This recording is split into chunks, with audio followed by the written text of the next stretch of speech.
먼저 이제 저는 디지털 교육의 미래 방향, 그리고 정책, 그리고 전체 어떻게 구성하고 사례를 제시했는지 해서 이 책의 이제 1장에 있는 내용입니다. 그래서 좀 최근에 대두되고 있는 문제점을 중심으로 간단하게 말씀드리도록 하겠습니다. 자, 먼저 이제 우리가 4차 산업혁명 그리고 디지털 교육이라는 용어는 굉장히 일반적으로 사용하고 있죠.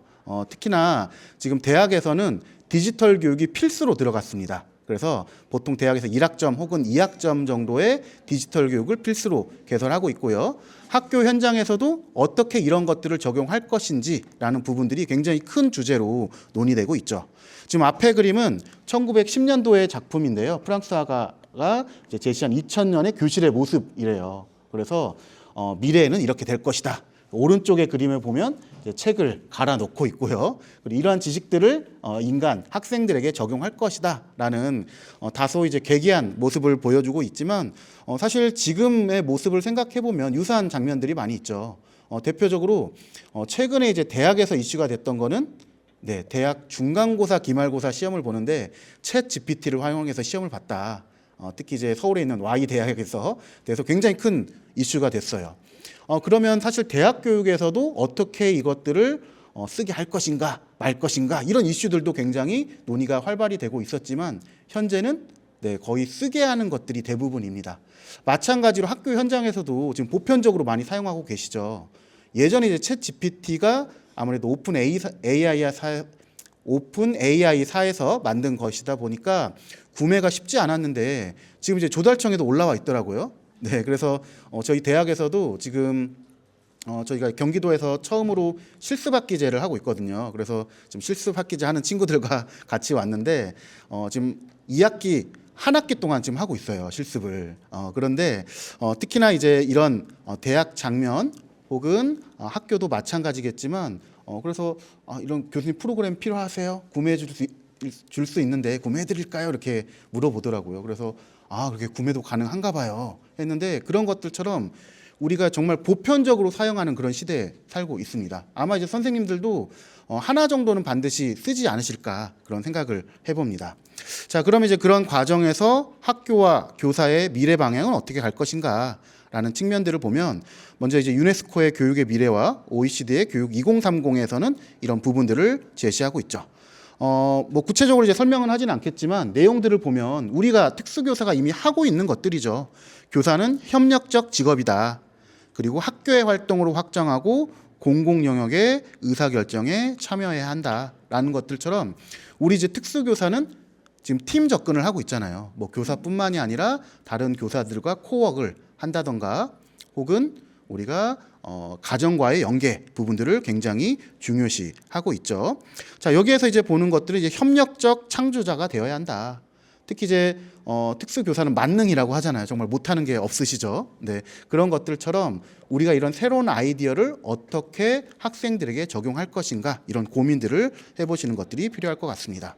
자, 디지털 교육에서 집중해야 할 내용들은 뭐 쭉 보시면 될 것 같고요. 그래서 여기에서 조금 저는 이제 인상 깊게 본 게 첫 번째로는 이제 내용들을 다 읽어보시면 될 것 같고요. 네 번째 보시면 교사들도 디지털 기기나 인터넷에 접근하는데 문제가 있을 수 있다. 아마 이제 여기에 계신 분들은 그래도 이제 에듀테크에 관심이 많으신 분들이 대부분이시겠지만 사실 교사들마다도 편차가 굉장히 크죠. 그리고 예전처럼 나는 공학 관심 없으니까 에듀테크에 관심 없으니까 안 할래. 그런 시대는 이제 아니죠. 왜냐하면 이미 학생들이 그렇죠. 디지털 네이티브 세대죠. 어렸을 때부터 스마트폰, 태블릿들을 사용해 왔던 학생들이기 때문에 그런 학생들을 가르치는 교사 여러분들도 당연히 그런 것들을 어떻게 적용할 것인가 그리고 거기에 대한 전문성을 갖는 것들은 필요하다라고 이런 시대적 당위성을 볼 수 있을 것 같습니다. 자, 실제 이제 미국 같은 경우에는 이제 알트스쿨이라는 사례가 있는데요. 이제 알트스쿨은 이제 2013년도에 설립을 했고 구글 임원과 엔지니어 출신이 알트스쿨을 만들었다고 합니다. 물론 이제 미국은 국가 수준의 교육 과정이 없다 보니까 그만큼 자율성이 있죠. 자, 그래서 이런 기술 기반의 맞춤형 학습 모델을 구현했다. 그래서 우리가 이제 사실 대학에서는 이제 이러닝 혹은 온라인 플랫폼을 이미 구축하고 있지만 우리가 교육 현장에서 이런 것들을 구축해보자. 그래서 학교와 에듀테크 기업의 역할을 동시에 수행하고 플랫폼에 기반한 개발 그리고 판매까지 고려를 한 것으로 이렇게 했습니다. 물론 이제 결론적으로 말씀드리면 실패를 하긴 했습니다. 왜냐하면 결국에 핵심은 앞서 계속 강조했던 것처럼 교사이죠. 교사. 그러니까 교사가 준비되고 어떻게 적용할 것인가라는 것들이 굉장히 중요하다라는 시사점을 볼 수 있습니다. 자, 실제로 이제 그림들을 이렇게 보시면 우리가 지금 이북 형태로 플레이리스트에서 각각의 필요한 과목들을 모듈화 해놨죠. 그래서 학생들이 학습할 수 있도록 하고 자기주도적 학습을 그리고 이러한 프로게이션 플랫폼을 통해서 학습의 과정 정도를 탐색할 수 있게 되어 있습니다.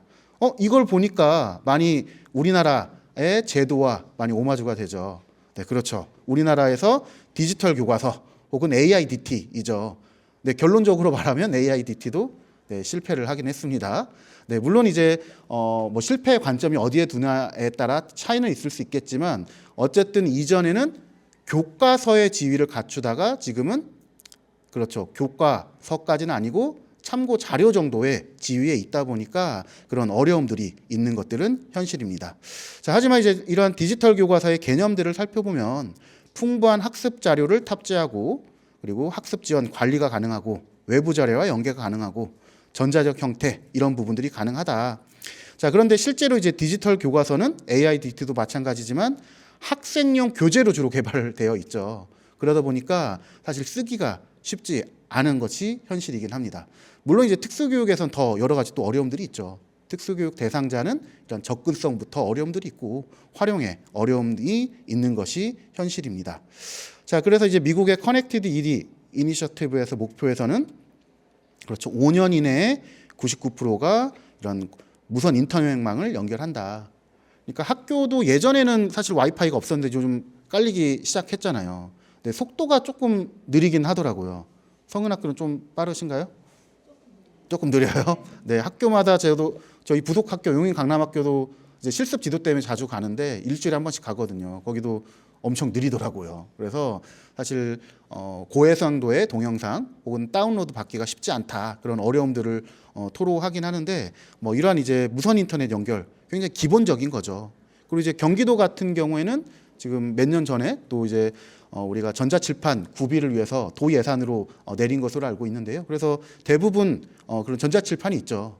근데 또 아이러니한 거는 대학에 없긴 합니다. 물론 이제 저희 대학도 구매를 해놓긴 했지만 사실 그런 것들이 이제 보편적이지 않다 보니까 잘 갖춰주는 것도 물론 필요하지만 어떻게 교육할 것인가라는 부분들이 굉장히 중요하죠. 그래서 우리 책에서는 좀 그런 고민들에 대한 결과라고 보시면 될 것 같습니다. 자, 두 번째로 이제 기술 및 전문적 요구에 부합하도록 교사 역량 강화 굉장히 중요하죠. 결국에는 가르치는 것은 교사이기 때문에 교사의 역량 강화를 어떻게 할 것인가. 저도 사실 여러 가지 연구를 하지만 항상 마지막에 기승전결은 연수 많이 해주세요. 예산 많이 배정해 주세요. 이 얘기가 항상 나오는 것 같아요. 뭐 그런 것들처럼 사실 이제 어떻게 할 것인가라는 고민들에 있어서 필요하긴 하겠지만 특수교육형 이런 역량 강화를 어떻게 할 것인가라는 고민들이 필요하겠죠. 실제 이제 AIDT의 이제 비전 체계도 뭐 쭉 보시면 될 것 같고요.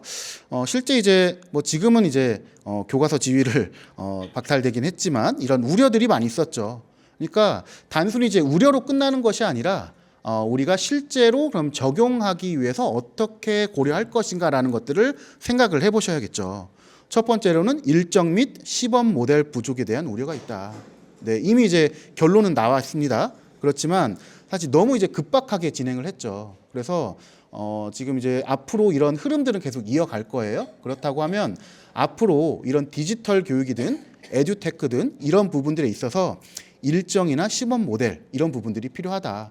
특히나 이제 최근에 보면 각 시도교육청마다 또 프로그램을 개발하고 있더라고요. 뭐 인천시, 뭐 서울시, 뭐 충청도 이렇게 각각 요즘 이제 특수교육원을 만드는 추세이고 지금 경기도도 아마 내년에 지금 원 개설이 되죠. 그래서 아마 그런 연구들이 많이 나올 거예요. 그래서 저도 이제 거기에서 많이 심사를 하고 자문을 하러 가지만 결국에는 그 선생님들의 요구를 많이 수용하고 그 나름의 플랫폼의 구축을 해야 하는데 그런 시범 사업 혹은 연구에 대한 현장 연구가 부족하다라는 점을 좀 우려를 할 수가 있을 것 같습니다. 자, 두 번째로는 이런 정신적, 신체적 부작용. 자, 세 번째로는 다양한 문제가 있죠. 특히 아직 지금 이제 챗 GPT도 계속 이제 버전이 업데이트되고 있으면서 계속 시범 운영을 하잖아요. 그래서 저도 이제 국립특수교원 사업이나 여러 가지 사업을 하지만 가장 이제 문제점이 그 사업에는 집중을 하지만 그 사후 관리에 대한 부분들을 간과하시더라고요. 결국엔 관리하는 것들은 그렇죠. 실제 쓰는 건 교사이고 관리는 교사가 저는 해야 한다고 보거든요. 그런 관점에서 이런 축적되는 것들이 필요하다. 자, 그리고 서책형 교과서의 연계가 부족하다. 그래서 이제 저희가 이제 했을 때 선생님들과 제일 많이 고민한 거는 수업과 혹은 교육 과정과 이론이 따로 가는 게 아니라 같이 가게 하자. 왜냐하면 그냥 이제 결국에는 교육 과정과 같이 가지 못하면 그렇죠. 그냥 우리가 이런 거 해볼 수 있어 정도밖에 안 되기 때문에 실제 수업에 적용할 수 있도록 해보자. 그런 관점들이 필요할 것 같습니다. 그다음에 이제 플랫폼 뭐 이런 데이터의 분산화죠. 사실 개인적으로 이제 국립특수교육원에는 좀 플랫폼을 국토관에서 조금 구축했으면 좋겠다라는 의견을 여러 번 개진하긴 했는데 사실 이제 국토관에서도 조금 여러 가지 저작권상 어렵다라고 난색을 표하더라고요. 좀 그런 점은 좀 개인적으로 아쉽긴 하지만 어쨌든 교육부 차원 혹은 국가 수준의 차원에서 그런 플랫폼을 하면 어떨까. 물론 이제 지금 우리 미래엔에서 그런 플랫폼을 구축해 놓고 있긴 하지만 사실 거기에 대한 접근성이 좀 어렵거든요. 그리고 지금 다른 일반 공통이나 선택은 다 디지털 이북으로 만들어놨는데 특수교육만 지금 압축해서 파일만 올라가 있죠. 그런 부분들은 좀 아쉬운 부분인 것 같습니다. 자, 그리고 이제 발행사별로 다르다. 그리고 뭐 책임 범위에 대한 우려 또 굉장히 민감하죠. 상세한 가이드라인이 필요하다. 그리고 로드맵 구성이 필요하다라는 부분들을 얘기하고 있습니다. 그래서 이제 저도 개인적으로 저는 이제 진로와 직업이라는 교과 총괄을 맡았었거든요, 이번에. 그리고 뭐 2011, 15 이렇게 개발을 했는데 그러면 이제 진로와 직업이라도 좀 다르게 해보자라는 생각으로 이제 커리어북이라는 진로와 직업 플랫폼을 만들었습니다. 그래서 여기에 제가 이제 이북 형태로 볼 수 있도록 이렇게 만들었거든요. 이렇게 보시면 좀 색감도 이렇게 좀 친화적으로 여러 가지 제가 레퍼런스를 보고 좀 학생 친화적으로 만들었거든요, 플랫폼을. 그리고 이렇게 이북 형태로 볼 수 있도록 만들었습니다. 네, 그래서 예를 들면 이렇게 펼치면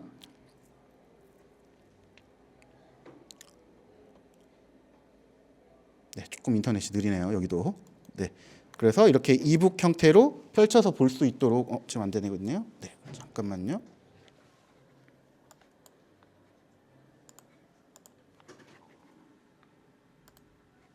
네, 지금 이제 커리어북이라는 사이트를 이제 제가 개인적으로 이렇게 만들었고요.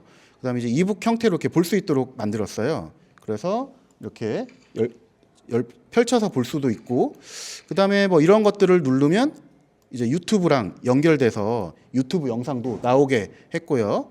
그다음에 여러 가지 이 게임도 할 수 있도록 이렇게 구축을 해놨고요. 그다음에 이제 제 드라이브랑 연결해서 이런 자료들도 볼 수 있도록 했고, 그다음에 여기에 이제 클릭을 하면 지금 소리가 안. 네, 이런 것들처럼 조금 이제 디지털 플랫폼을 좀 만들려고 생각을 하고 있습니다. 근데 이제 결국에는 사실 예산과 저의 시간을 투입해서 정말 하고 있는 거죠. 그런데 조금 특수교육에서 누군가는 좀 해야지 않나라는 생각을 하면서 좀 이런 부분들은 계속적으로 결국에는 교과서가 한번 만들고 끝나는 게 아니라 계속적으로 발전해 나가야 하지 않을까. 그러니까 저는 이번에 해보고 싶었던 거의 목적은 좀 현장과 같이 해서 책이 나오면 너무 좋겠다. 왜냐하면 지금 아마 특수교사도 계시고 일반 선생님도 계시겠지만 일반 교육에서는 책이 워낙 많거든요.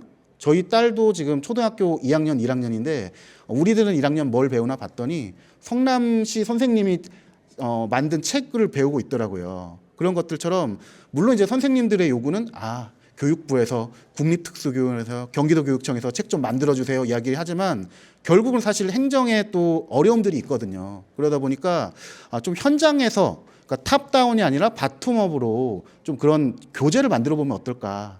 혹은 선택교과의 그런 과목들을 만들어 보면 어떨까. 그런 제안들을 해봅니다. 그래서 이 내용들이 시발점이 됐으면 하는 기대로 저도 즐겁게 프로젝트에 참여를 했습니다. 자, 이후에 이제 이론과 교과별 활용 그리고 교과의 활용 방법으로 이렇게 이후에 선생님들이 말씀해 주실 거니까 관심을 가져주시면 좋을 것 같고요. 그리고 이제 학생 사례 중심으로 했어요. 그러니까 좀 사례 중심으로 해야지 또 이해가 잘 가실 것 같아서 그런 사례 중심으로 했다라는 점을 말씀드리면서 저는 여기서 마치도록 하겠습니다. 감사합니다.